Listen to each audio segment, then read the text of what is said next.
Well, g'day curd nerds, and g'day curd nerds. Thanks for joining me today, Gavin, and thank you for putting together the Cheese a Day challenge for all of us curd nerds. You're welcome, Gavin.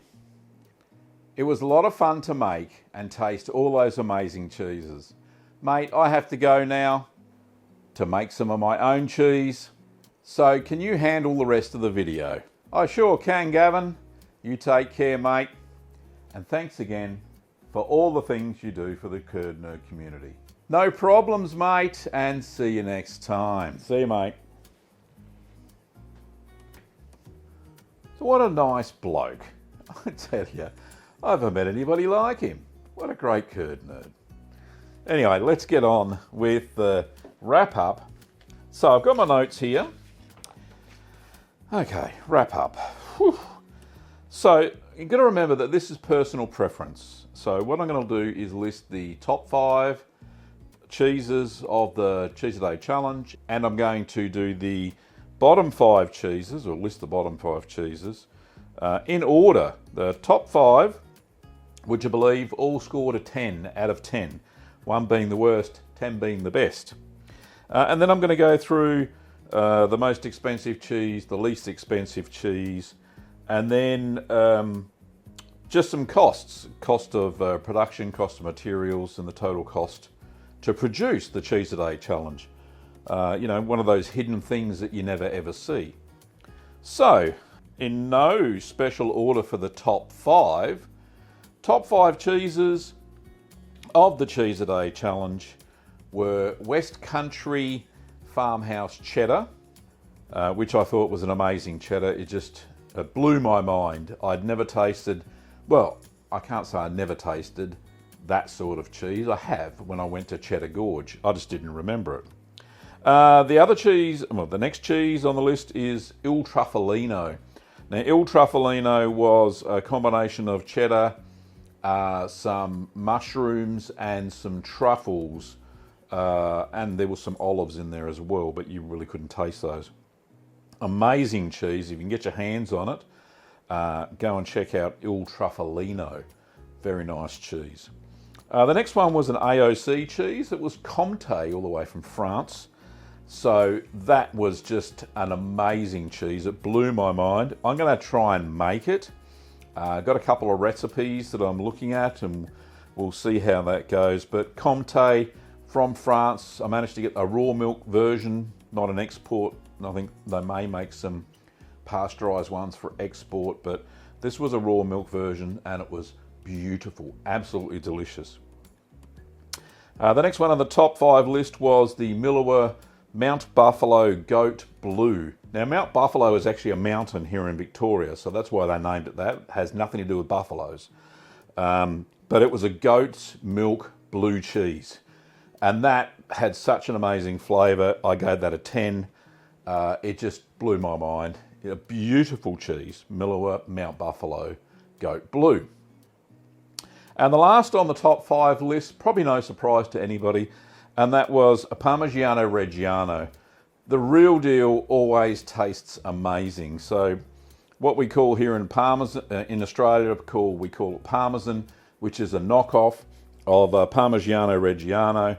And I think Australia may be signing something with Italy to prevent anybody from calling it Parmesan cheese anymore over here. Part of the Free Trade Act or something. Anyway, Parmigiano Reggiano, it was an amazing cheese. And we've recently had some on some pasta, and yep, it did not disappoint whatsoever. All right, so that were the top 5 cheeses in the Cheese a Day challenge.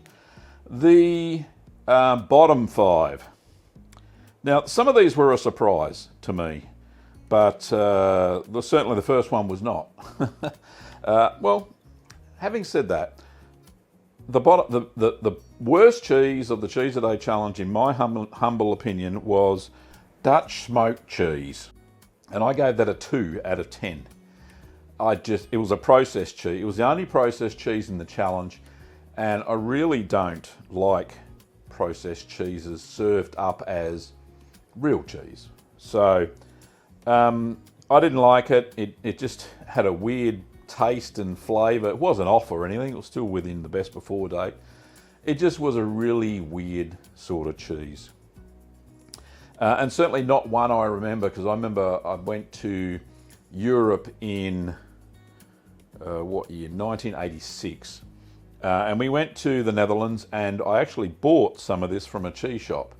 And when I got back home to Darwin, where I lived at the time, we tried it, and we all thought it was amazing. But I try it now, and I've got a more refined cheese palate, and I just didn't like it. Anyway, moving right along, the next of the bottom 5 was the Woolworths generic Camembert, and I gave that a 3.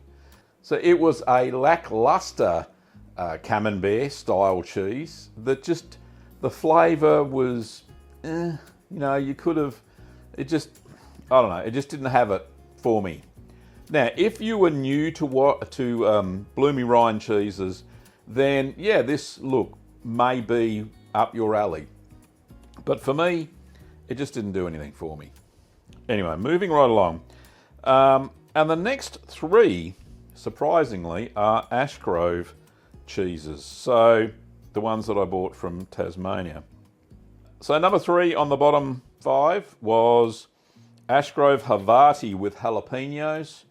I gave that a 3 out of 10. I just didn't like the way it felt in my mouth. And there wasn't a heck of a lot of jalapeno flavour to it. And the Havarti it was greasy, and it just melted in the mouth, dissolved in my mouth. I just didn't like the taste of it. The 4th of the bottom 5 was the Ashgrove Tasmanian Smoked Cheddar. I gave that a 5 out of 10. So, look, acceptable, but as far as the list goes, it was in the bottom 5. The smoked cheese that I made myself personally from, cheeses that I'd made myself, tasted far superior. And I've had other smoked cheddars that have actually tasted a lot better. The mouthfeel was okay, the cheddar flavour was there, the smokiness, not so much. And I don't know why, but yeah, it just didn't float my boat, if that makes sense.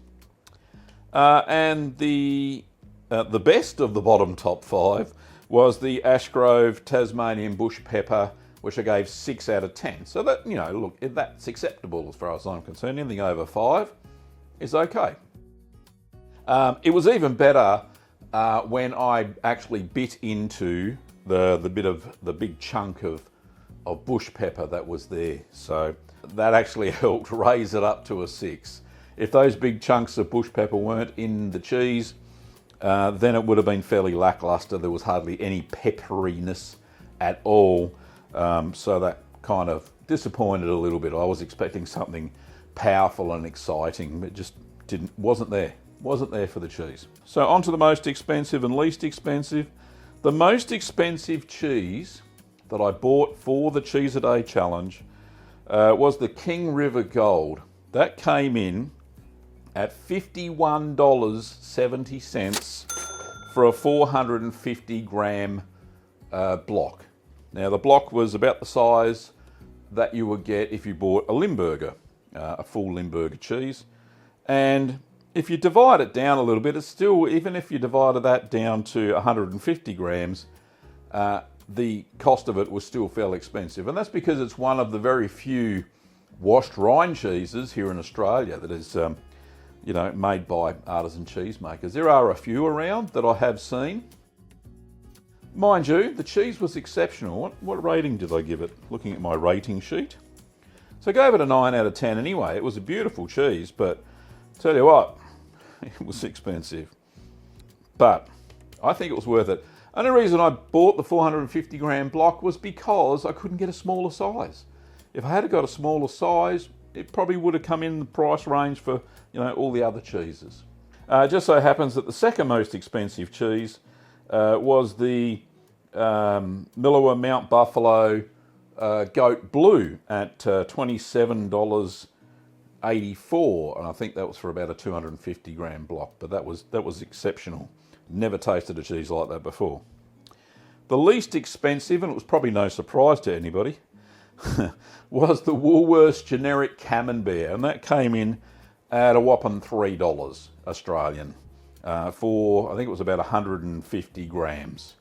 So cheap in this sense, certainly meant pretty ordinary. So you pay for what you get, I reckon, in the cheese making world.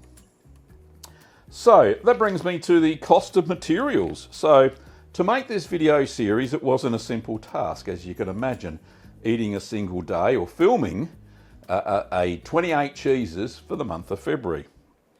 So the cost of the cheeses was $291.14. That's how much the materials, the cheeses themselves, oh, and the crackers. I threw the crackers in there as well. Now, one of the hidden costs that you probably wouldn't know about, and Kim said, do you really need to put this in? I said, well, I want to be transparent. So the cost of producing the videos, all 28 of them, oh, and 29, this one too, in wages cost approximately $1,000. So the total for the Cheese a Day challenge, total costs were about $1,300, which is quite a lot. But when you're kind of doing it yourself on the cheap, I did some editing, Ben did a lot of editing, that's, you know, where the costs come into it. Now, as far as how much ad revenue I made to offset the cost, that is yet to be determined. YouTube are about 3 days behind. But I think all in all, just those videos, because there are other videos intermingled during the month, I think I probably made about $300 in ad revenue, which is all I'll go by for the Cheese a Day challenge, just those videos. So about $1,000 out of pocket. So over time, as more people watch them, that'll offset the cost of the you know, making the series. Now, don't get me wrong, I'm not perturbed that it cost that much. It's no big deal. As far as I'm concerned, it was fun. It was the joy of doing it and bringing some unique cheeses to the forefront of mind when I go to make some other, you know, make more cheeses. I'll think back to these ones, certainly keep the list and check it and see if there are any cheeses worth trying to replicate further on during this year and maybe next year as well. So will I do another Cheese a Day challenge next year? Well, I don't know. The one before this one was in 2019, and I do remember it took a lot out of me the first time I did it because I didn't have a studio and I was subject to whole lots of environmental issues because I was filming it out in the gazebo area of our swimming pool for most of it. So yeah, the light and all sorts of weird things were happening. But here in a studio, I've got it controlled now and it all seems to be really good. Are there that many more cheeses in the supermarket? Well, I can only think of a few real good ones that I missed, and Stilton was one of them.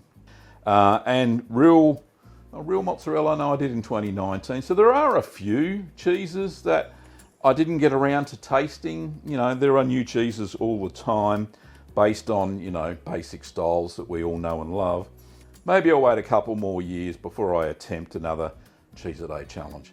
Now, to be transparent, I'm going to put up the chart that I graded all the cheeses on and the costs of each individual cheese.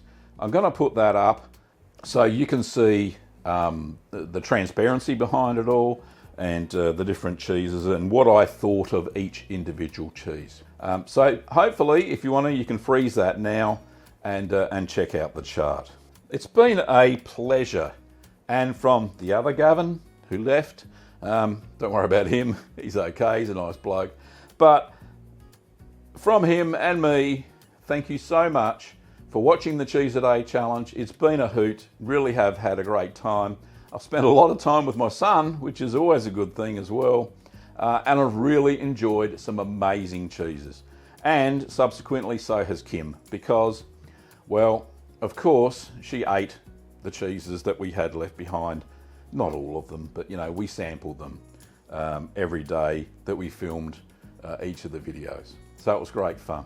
Well, I hope you enjoyed it. If you did, leave a comment for me down below. I'd love to know your thoughts, what you thought was the best cheese during the Cheese a Day challenge. And on that note, thanks for watching, Curd Nerds, and I'll see you next time.